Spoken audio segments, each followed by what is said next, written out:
Good morning, ladies and gentlemen. I'm Lieutenant Commander Amy Hernandez, and it is an honor to share my poster, Anchors Aweigh, A History of Female Surgeons at Sea. I have no disclosures. Since the Iliad, through the era of sail and discovery through today, the great navies of our world have routinely employed a ship surgeon to care for all casualties incurred during both war and peacetime naval operations. The trail for women in surgery was blazed by women serving in their respective land-based military, starting with Dr. Miranda Stewart in the UK to Dr. Mary Edwards Walker in the US and Princess Vera Gidroitz of Russia. While the history of women in surgery and the military has been well documented over the past decade, less described is the history of female surgeons at sea who had to overcome the opposition to both being a surgeon in a male-dominated medical world and to holding a leadership role in the male-dominated, less professionally regulated seafaring world. In the 1700s, there are several accounts of naval wives performing largely unpaid nursing duties to the male surgeons. One such woman, Nellie Giles, assisted in the care of 201 casualties aboard the HMS Bellerophon during the Battle of the Nile in 1798, all in her third trimester. In the 1800s, wives of merchant ship captains commonly provided direct medical care to the crew.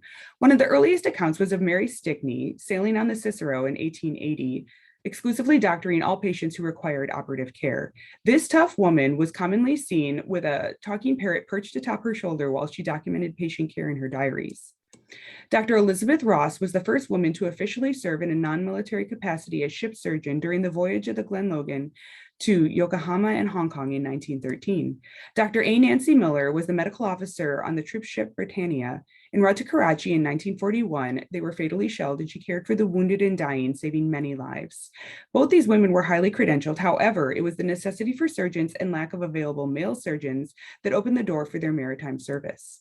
In 1993, Congress allowed women to serve on U.S. Navy combat vessels. And in 1997, Dr. Beth Jacklick became the first U.S. Navy female ship surgeon crossing the brow of the USS George Washington.